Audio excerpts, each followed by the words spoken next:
will be exploring the topic of stop, look, and listen. Oh, sorry. Okay? That's And beautiful. what is that? So what is the origin of the phrase? The first time I heard it, I go into the crosswalk and the lady goes, stop, look, and listen. And I go, Oh my what? God. That's all-purpose phrase, in a way. Yeah. What does stop mean? Moving too quickly through life, and we're in a hurry. Stop what you're doing.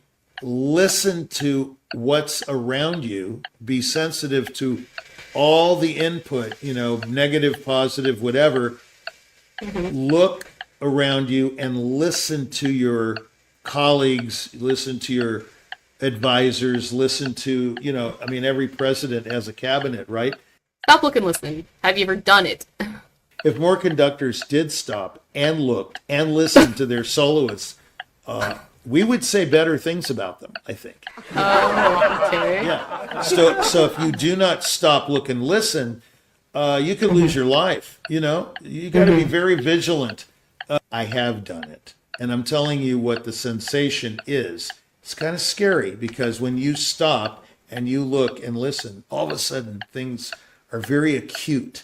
They're Yeah. they're very present. I'm Right. always an active participant in my art. Yeah.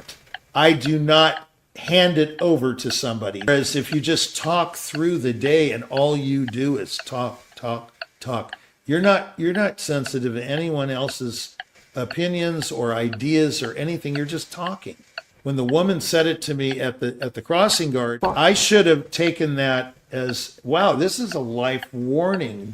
I'm a little kid. I need to learn from this lady. When did you realize that? I didn't. Yeah. I didn't do that. I just go, oh yeah, whatever. Of course not as a kid, but when did you realize that? Like, middle age or like recent years, when did you think back to that phrase and realize there's more to it? June 6th, 1978.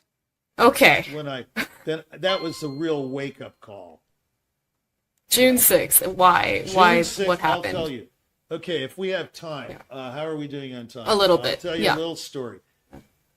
I was about to do my first PBS show that night. It was my first of 4 one-hour shows. And it was in Austin, Texas. And I was in a great mood. I did a little practice. And then all of a sudden I get a call from my publicist, who I'm paying $500 a month for in 1978. That's a lot of money, okay? I mean, that was eating into my earnings big time. She goes, Richie, you only have 3 dates next year. What is Bill doing? And I go, what?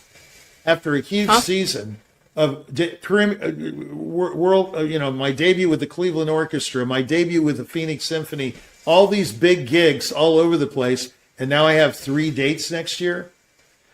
My world just came to a crashing halt.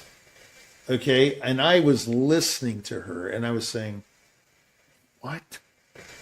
And for it to be that day when I'm doing this show, this recital at night, it had a tremendous impact on the performance, I think, for both for good and bad. And this was the right on PBS, right? No, I did the Brahms Sandal and the Faya Fantasia Betica, and then a modern piece by Luis Gonzalez. It was 2 20th century works, one real off-the-wall piece with plucking in the piano and everything. I had to stand up and reach into the piano.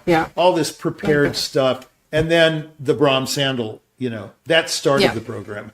So, that's not too fun to start with, but, now I feel better about it. But at that age, that's not. But it affected the performance. It impacted the performance because my whole life just completely stopped and looked and listened. I just go, oh, what's going on here? I mean, I just had a great season. Well, it turns out that the manager, I won't mention his name, was an alcoholic, and he was going through a very deep depression. This is a very famous guy, by the way, and he will remain nameless. And everybody in the business knows him. He's now deceased, and his brother and his father died. They were also big time managers of the New York Philharmonic and the Boston Symphony. And apparently these deaths had taken their toll on him, and he became morose, and he just simply didn't sell me for that past season.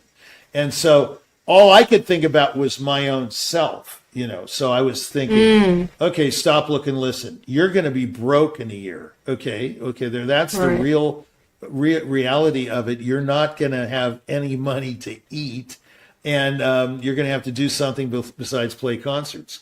Well, and now you're thinking back to the crossing guard of saying, stop. Exactly. I got over it by stopping and analyzing my situation, looking around and seeing, okay, what can I do about this? There's no income, and then listening to others who said, okay, look, man, you can do this, you can teach, you can do that, and so, 2 years later, I made my Carnegie Hall debut. So, you never know when you're going to pull out of it. You never know when you're going to stop. You never know when you're going to quit.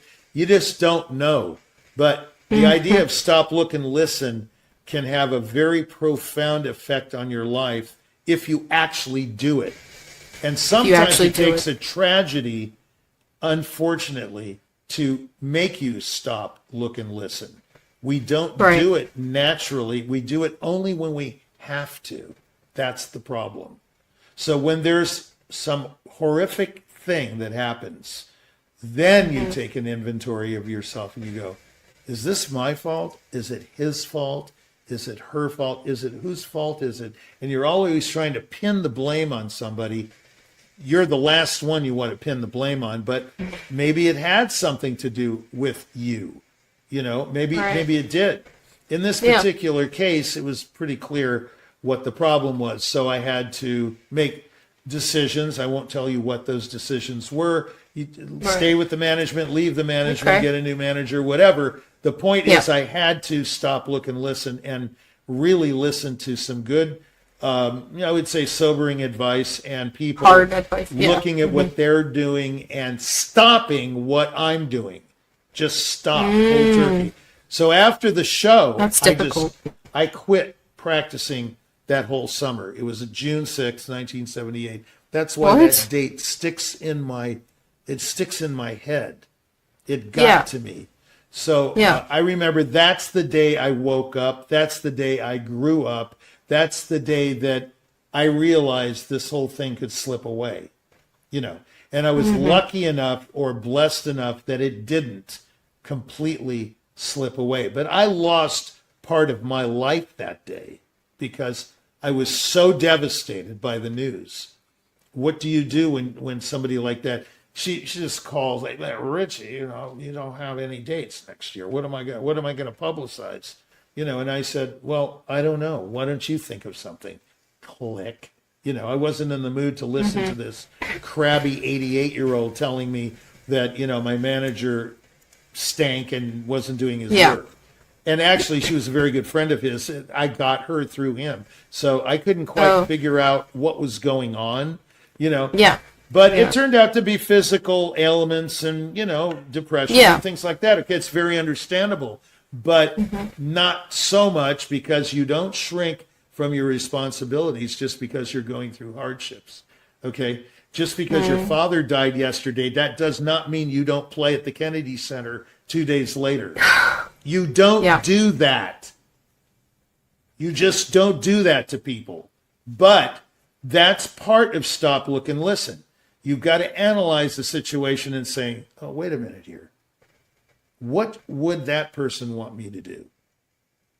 That died, for example. Would they want me to just grind to a screeching halt? Or would they want me to go on? You have to ask yourself that. Maybe they would want you to grind to a screeching halt, and then you make that decision. Cancel the gig. Right. So you see, this show really is about predicaments and what to do in those predicaments. But I'm not giving you an answer. I'm just giving you the scenario, and you've got to decide, hey, that's a hard question.